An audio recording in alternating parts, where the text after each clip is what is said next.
What if I told you that a financial weapon that destroyed the Roman Empire, the greatest superpower the ancient world ever saw, is being deployed right now at scale by every major government on Earth?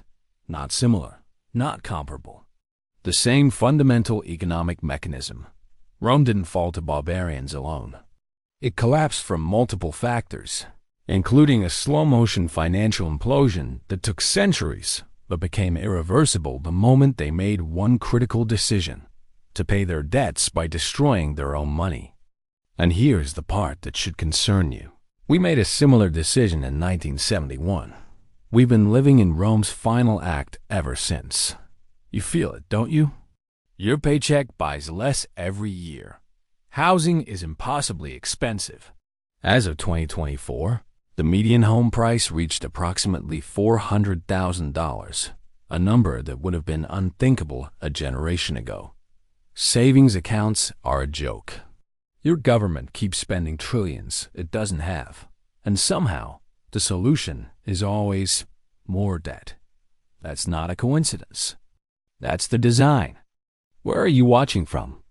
Drop your country in the comments, because this isn't just an American story.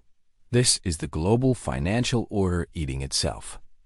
And if you want the unfiltered truth about how money actually works and who profits when it breaks, hit subscribe. You're going to need it for what comes next. Because what Rome did over 300 years, we're doing in 50, and the clock is ticking. Let's go back to 235 AD. The Roman Empire is in chaos. The crisis of the 3rd century has begun. In just 50 years, Rome will see over 50 emperors, civil wars everywhere, borders collapsing, inflation spiraling out of control. Imagine you're a Roman shopkeeper.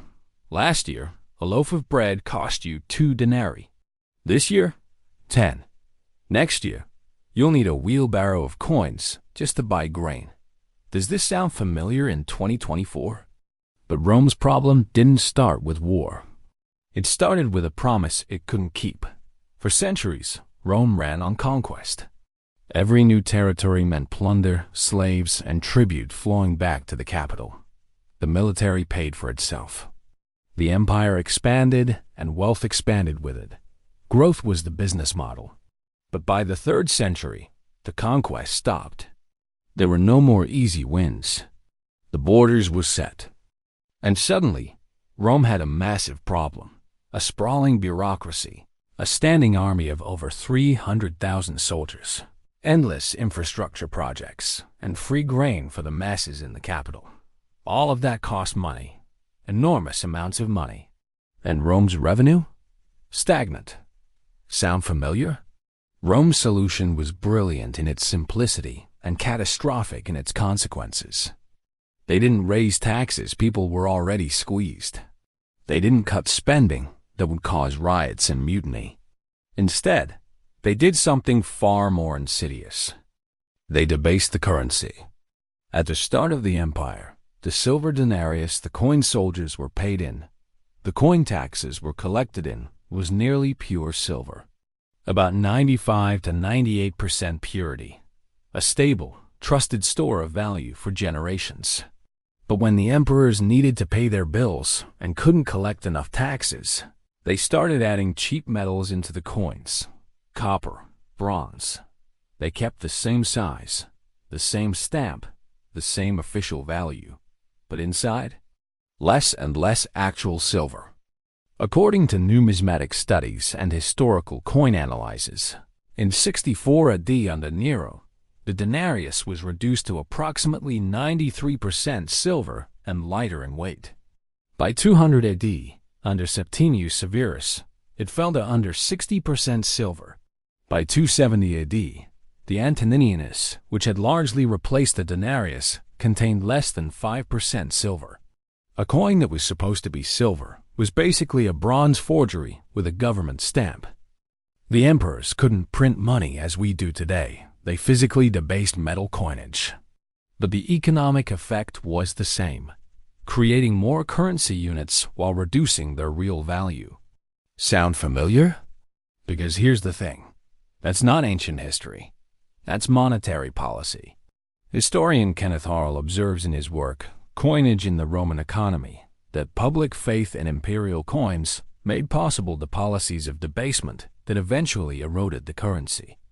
The Romans discovered what every empire since has rediscovered. You can fund anything if you're willing to destroy the value of your currency. And for a while, it works. You pay your soldiers. You fund your wars. You keep the bread and circuses going. But the market isn't stupid. Prices adjust. By the 270s, inflation in Rome was astronomical.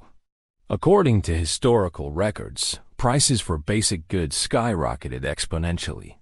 Soldiers demanded more coins. Merchants refused to accept debased currency. Barter systems replaced money in many provinces. The empire was drowning in its own currency. Now, let's fast forward to August 15th, 1971. President Richard Nixon appears on television and announces that the United States will no longer convert dollars to gold. The Bretton Woods system, the last thread tying the dollar to something scarce and real, was severed. Why? Because the U.S. government had made promises it couldn't keep.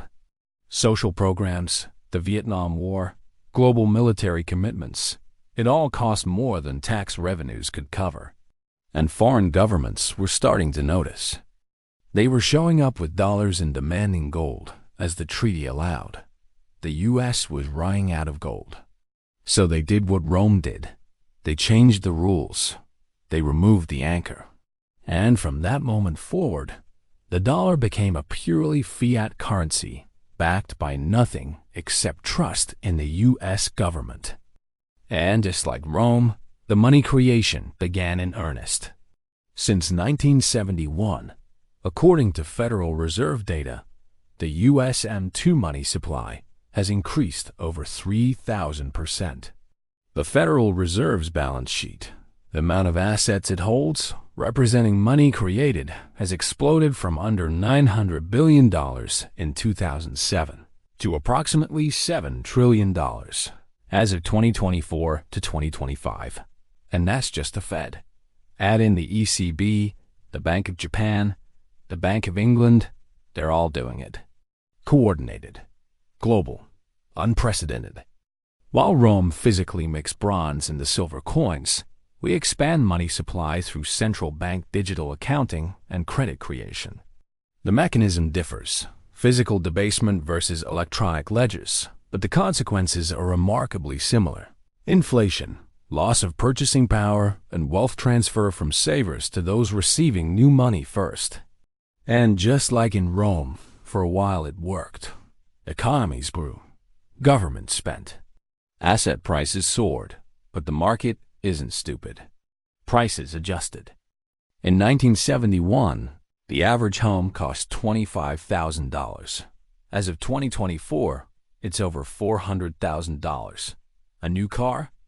$3,500 in 1971. Today? Around $48,000. College tuition at private universities? Approximately $1,400 a year in 1971. Today, $30,000 and climbing at many institutions. Your money is being debased. Not by adding copper to coins, but by adding zeros to computer screens. The mechanism is different. The result is identical. But here's where the story gets darker. Because Rome's debasement wasn't just economic incompetence. It was a transfer of wealth. Who profits when you destroy a currency? The people who get the new money first. In Rome, that was the emperor and his inner circle. They minted the debased coins and spent them at the old value before the market caught on. They bought land, paid armies, funded loyalists, all with money that was worth less than people thought. By the time the coins reached common people and frontier soldiers, prices had already adjusted. The average Roman got paid in worthless metal, while the elites had converted their wealth into real assets. It's called the Cantillon effect. The closer you are to the money printer, the richer you get. Now ask yourself, who gets the money first in our system? Not you, not small businesses, not savers. It's the banks, the hedge funds, the asset holders. They get the freshly created money through bailouts, quantitative easing, and low-interest loans. They buy stocks, real estate, and bonds before inflation hits your grocery bill. You get the inflation, they get the assets. From 2008 to 2014, the Federal Reserve purchased approximately $3.5 trillion in government bonds and mortgage-backed securities through quantitative easing to support the financial system. Did your wages go up 400%? Did your savings get a bailout? No, but housing prices did. Stock portfolios did. Wealth inequality exploded, and it's accelerating. In 2020 to 2021, central banks globally created massive amounts of new money. Billionaire wealth increased by trillions during this period. By 2024, the world's 10 richest individuals hold a combined $1.5 trillion, while 100 million people were pushed into extreme poverty. Same mechanism, same beneficiaries, same victims. But here's the twist you won't believe. The system is now designed to never stop, because if the money creation stops, the debt collapses. And if the debt collapses, the entire modern economy collapses with it. We're not in a debt cycle. We're in a debt spiral. Let's break down exactly how this works. Because once you see the mechanics, you can't unsee them. Rome's debasement was limited by physics. They could only mint so many coins. They needed silver, copper, and labor. There was a natural break on how fast they could destroy their currency. We have no such limits. Modern fiat currency is digital. It's created with keystrokes. The Federal Reserve doesn't print physical dollars when it does quantitative easing. It creates new bank reserves electronically. Instant liquidity. Virtually infinite capacity. Here's the playbook, step by step. According to fiscal year 2024 data, the U.S. federal government spent about $6.75 trillion. It collected about $4.92 trillion in taxes. That's approximately a $1.8 trillion deficit every single year. In fiscal year 2024, the deficit was $1.83 trillion during what are considered good economic times. Total national debt as of November 2024, over $36 trillion. That's approximately 99 to 100% of GDP when measured as debt held by the public, or around 120% when including intragovernmental holdings. Higher than it was after World War II. And it's accelerating. The Congressional Budget Office projects deficits will average $2 trillion annually for the next decade. Interest payments on the debt in fiscal year 2024 reached approximately $880 billion more than we spend on defense and are projected to exceed $1 trillion in coming years. You cannot tax your way out of this. You cannot grow your way out of this. The numbers are too big. To cover the gap, the Treasury issues bonds IO us promising to pay back the money with interest. Investors, foreign governments, and institutions buy them. But here's the problem. At over $36 trillion in debt and rising, who's going to keep buying? Especially when interest rates fluctuate and fiscal concerns mount. Enter step 3. When there aren't enough buyers, the Federal Reserve steps in. It purchases Treasury bonds by creating new bank reserves. It credits accounts with freshly created money in exchange for bonds. This is called monetizing the debt. The government effectively borrows from itself by creating money. From 2008 to 2014, the Fed purchased $3.5 trillion in government bonds and mortgage-backed securities through quantitative easing. In 2020 and 2021, it purchased another $4.5 trillion. It's not borrowing in any traditional sense. It's money creation. Here's the mechanism. Large-scale monetary expansion, particularly when combined with fiscal deficits, has historically been associated with inflation. though the relationship varies based on factors like money velocity and economic capacity. If you owe $36 trillion and monetary expansion causes sustained inflation, the real value of that debt shrinks. Your nominal obligation stays the same, but it's worth less in purchasing power. You're paying back debt with devalued money. It's a stealth default. Rome did this by mixing bronze into silver. We do it by expanding the monetary base. Same result. Savers get robbed, creditors get stiffed in real terms, and the government escapes its obligations. Between 2020 and 2023, official U.S. inflation topped 20% cumulatively. Real inflation, when you include housing, healthcare, and education, was estimated by some economists to be closer to 30 to 40% for average families. Your savings lost significant value. The government's real debt burden got proportionally lighter. Here's where it gets insidious. Because now the system requires continuous monetary expansion. Why? Because modern economies are built on debt. Mortgage, car loans, student loans, corporate bonds, government debt. All of it assumes that the money supply will keep growing. If the Fed stops creating money, liquidity can dry up. Interest rates can spike.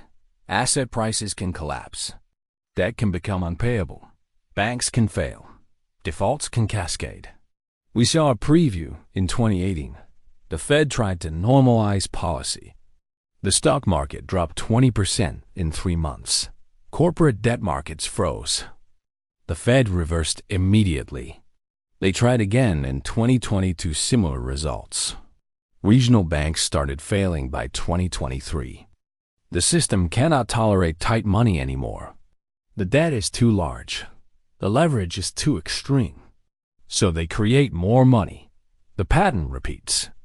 Ask yourself, when was the last time you saw the Fed actually shrink its balance sheet and sustain it? This is the spiral. Spend, borrow, monetize, inflate. Repeat. Each cycle makes the next cycle necessary. There's no obvious exit? Now connect the dots. Every time the central bank creates money, who benefits? The asset holders. The people who own stocks, real estate, bonds, and commodities. Because that's where the new money flows first. Since 2008, the S&P 500 has increased over 400%. Real estate prices in major cities have doubled or tripled. Bond portfolios have soared. Did wages go up 400%? Did your purchasing power quadruple? No. Real wages adjusted for inflation have been largely stagnant for decades. According to wealth distribution data, the bottom 50% of Americans own just 2% of the wealth. The top 10% own 70%. This isn't free market capitalism. It's a system where central banks create money, and it flows disproportionately to those who already have assets. The Cantillon effect on steroids. In Rome, the elites escaped with their wealth by converting devalued currency into hard assets before the collapse. Land, gold, villas in the countryside. Today, those with access to capital are doing something similar. Except they don't have to escape. They're positioned to benefit from the system itself. And here's the most dangerous part. The system rewards short-term thinking. If you're a bank and you know the Fed will provide liquidity in a crisis, why be prudent? Leverage up. Take massive risks. If you win, you keep the profits. If you lose, the system provides support. If you're a corporation with access to cheap credit, why reinvest in long-term productivity? Just borrow at low rates and buy back your own stock. If you're a government and the central bank will help finance your debt, why make hard choices about spending? Just promise more programs. Finance the difference.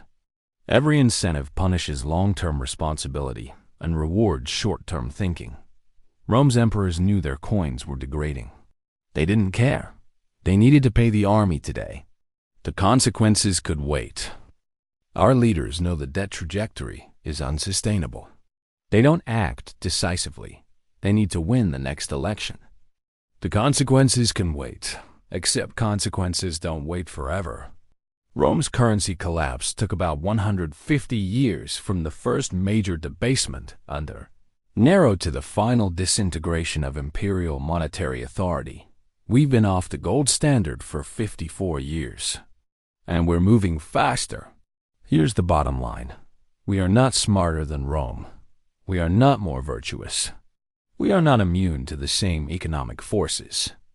We are experiencing similar debt spiral dynamics, just with digital currency and central banks instead of silver coins and emperors. And it's more interconnected now, because Rome's collapse was regional. If our system breaks, it's global. Every major economy is doing this. The US, Europe, Japan, China all running unsustainable debts and creating money to manage them. The entire global reserve currency system is built on coordinated monetary expansion. If current trends continue without significant fiscal reforms, the mathematical trajectory points toward a severe debt crisis. While large debt burdens can be sustained for extended periods, they make economies increasingly fragile and vulnerable to shocks. Here's what concerns me most. The people who will suffer most are the ones who trust the system. The savers. The wage earners. The people who believe their government would never lie about the value of money. Rome's common people didn't see it coming either. They trusted the emperor's stamp on the coin. They believed the system. They kept working, kept saving, kept trusting. Until one day, their money was worth far less than they thought. Your dollars are being debased right now. Every trillion created erodes future purchasing power. Every round of quantitative easing transfers wealth from those who hold currency to those who receive new money first. This is not a theory. This is mechanical. This is math. The question isn't whether this is happening, it's what you're going to do about it. You can't stop the spiral individually. You can't vote it away easily. The debt is enormous. The system is entrenched. The incentives are misaligned, but you can see it. You can understand it, and you can protect yourself. Consider moving beyond pure cash holdings. Understand how money actually works. Learn about real assets. Stop trusting institutions blindly and share this. Because the more people who understand the game, the harder it becomes to play without accountability.